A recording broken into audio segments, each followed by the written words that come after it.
Hello guys, welcome back to my channel. How are you? I hope you are well. Today we are going to start a new topic that is a notice writing. ठीक है, तो मैं आपको brief में बता देती हूँ कि नोटिस राइटिंग होता क्या है. नोटिस राइटिंग क्या होता है, स्कूल में अगर जैसे कोई भी इन्फॉर्मेशन देनी है, आप स्कूल में भी दे सकते हो, कॉलेज में भी दे सकते हो. ठीक है, लेकिन अभी जैसे हम स्कूल लेवल में हैं तो स्कूल से ही समझ लीजिए. स्कूल में मान लो कोई हमें इन्फॉर्मेशन देनी है, लाइक जैसे आपके स्कूल में कंपटीशन होने वाला है, जैसे अब स्पोर्ट्स के ऊपर होने वाला है, अभी लेटेस्ट हाउस मीटिंग होने वाली है, तो इस तरीके से कोई भी इन्फॉर्मेशन बच्चों को देनी है तो हम क्या करते हैं कि हम नोटिस पे लिख देते हैं. ठीक है, तो नोटिस लिखने का तरीका क्या रहेगा, ये जैसे अभी हमारे स्कूल का नाम क्या, आर्या पब्लिक स्कूल चंदलाना है. ठीक है, तो आप वो लिखेंगे, पहले स्कूल नेम होगा. ठीक है, स्कूल नेम आप अभी मैंने स्मॉल लेटर्स में लिख दिया है ये, लेकिन आप इसको कैपिटल लेटर में लिखोगे तो ज़्यादा बेटर रहेगा. वो मैंने लिख दिया था, फिर मैंने इसको मतलब कट नहीं किया. ठीक है, तो आर्या पब्लिक स्कूल चंद्राना. सबसे पहला रूल क्या है, जब भी आपको कोई भी नोटिस आता है, ठीक है, ध्यान से सुने, कोई भी नोटिस अगर आता है तो सबसे पहले आपने क्या लिखना है, अपने स्कूल का नेम लिखना है.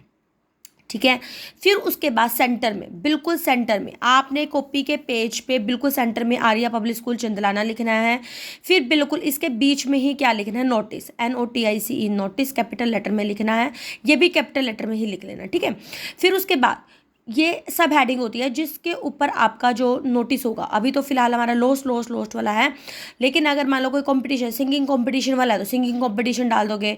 ठीक है, और अगर एनुअल स्पोर्ट्स डे पे है तो एनुअल स्पोर्ट्स डे डाल दोगे, तो वो हेडिंग आ जाती है आपकी. अभी फिलहाल हमारा लोस्ट वाला है तो लोस्ट लिख दिया. ठीक है, फिर उसके बाद हमारे यहाँ पे डेट आती है, जो भी डेट, जिस डेट को आप लिख रहे हो आपने वो लिखना है. तो ये आपका जो फॉर्मेट है वो आपका सभी नोटिस में सेम रहेगा कि पहले आपने स्कूल का नेम लिखा, फिर नोटिस लिखा, फिर सब हेडिंग लिखी जिसके ऊपर आपका नोटिस है, फिर डेट लिखनी है. ठीक है जी, और लास्ट में आपने इसको बॉक्स में अनटाइटल्ड कर देना है, बॉक्स में डालना है. बॉक्स बाद में बनाना, क्योंकि क्या करते हैं बच्चे, पहले छोटा सा बॉक्स बना लेंगे फिर लिखेंगे, या फिर बहुत बड़ा बॉक्स बना लेंगे उसमें हेडिंग छोटी कर लेते. तो बेटर क्या तरीका रहता है कि पहले आप कंटेंट लिख लें, फिर उसके बाद बॉक्स बना लो अपना पेंसिल से. ठीक है, फिर उसके बाद क्या है आपका, अब ये जो हमारा नोटिस है, ये नोटिस क्या था कि आपकी इंग्लिश की रीडर की बुक है, जैसे आपकी भी लगी हुई है, तो वो गुम हो गई और आपने नोटिस लिखना है कि भाई मेरी इंग्लिश की बुक गुम हो गई है, और अगर जिसको मिले तो मतलब वो मुझे दे दो वापस. ठीक है, तो ये बताना आपने. फिर आप इसको कैसे लिख सकते हो, my English reader book has been lost in the library. ठीक है, अब मैंने यहाँ पे लाइब्रेरी लिख दिया, लेकिन आपको अगर क्वेश्चन में दिया हुआ है कि डूरिंग लंच बॉक्स है, डूरिंग लंच ब्रेक है, तो आप लंच ब्रेक भी लिख सकते हो. My English reader book has been lost in the library on 27 April. ठीक है, सैटरडे. क्लियर. फिर my name and class roll number is written on the book. फिर आपने जैसे पहले बता दिया कि जो मेरी इंग्लिश रीडर की बुक है वो गुम हो गई है. कहाँ पे गुम हो गई, लाइब्रेरी में गुम हो गई है, या कोई भी आप प्लेस लिख सकते हो. अगर मेंशन हुआ है क्वेश्चन में कि लंच ब्रेक में है तो लंच ब्रेक ही लिखोगे, अगर नहीं मेंशन हुआ तो आप लाइब्रेरी लिख सकते हो, या कोई क्लासरूम भी लिख सकते हो. जरूरी नहीं है कि आपकी इंग्लिश रीडर की बुक ही गुम हुई है, आपकी कुछ भी, कोई भी बुक या नोटबुक कुछ भी गुम हो सकता है, तो आपने वही मेंशन करना है यहाँ पे. ठीक है, तो my English reader book has been lost in the library on 27 April. Date डाल दी, डे बता दिया कि सैटरडे था उस दिन. My name and class roll number is written on the book. अक्सर क्या होता है, मैं बुक पे लिखा होता है ना रोल नंबर और क्लास, तो वही बात आपने लिख दी, my name and class roll number is written on the book. फिर कवर और book is in brown colour, जो कवर है वो ब्राउन कलर का है आपका. I have completed my first term syllabus, कि आपने फर्स्ट टर्म का सिलेबस में कंप्लीट कर लिया. द फाइंडर इज रिक्वेस्टेड, कि जो फाइंडर क्या होता है, जिसको मिलती है उसे रिक्वेस्ट है कि to return the book to me, या तो मुझे रिटर्न कर दो या फिर इसको स्कूल ऑफिस में डिपॉजिट कर दो. ठीक है, ए सुटेबल रिवार्ड प्रॉमिस, कि एक सुटेबल जो प्राइस है वो भी आपको मिलेगा, इनाम मिलेगा. क्योंकि देखो इनाम लिखने से, ये लाइन लिखने से क्या होगा कि जिसको मिलेगा ना उसको लालच भी आ जाएगा कि हाँ भाई मुझे इनाम मिलेगा तो मुझे दे देनी चाहिए. अगर कोई इनाम नहीं होगा तो बहुत कम लोग होते हैं जो सोचते हैं कि चलो भले का काम हो जाएगा, तो ये लाइन भी ऐड कर दो आप, ए सुटेबल रिवार्ड प्रॉमिस. ठीक है, फिर आप अपना नेम मेंशन करोगे, रोल नंबर और क्लास, ये बिल्कुल इस तरीके से ही लिखना है.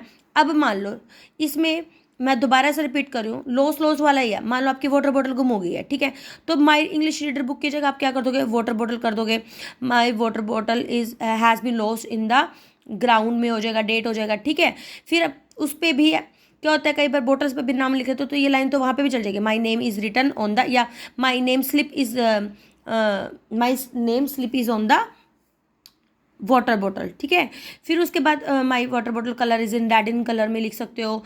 फिर ये लाइन तो कट कर दोगे, लेकिन ये सभी में चलेगी. The finder is requested to return the water bottle to मी.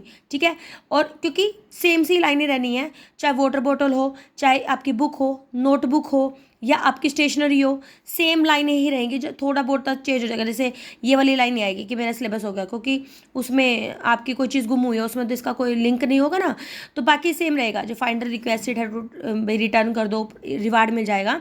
और सभी में सेम आपका स्कूल का नेम आएगा, नोटिस आएगा और लॉस लॉस वाला रहेगा।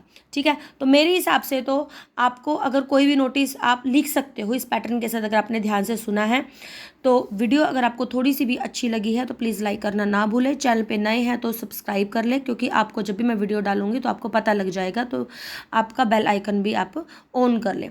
ठीक है, तो मिलते हैं एक नई वीडियो में एक नए कंटेंट के साथ। Till then be happy, keep studying, bye bye.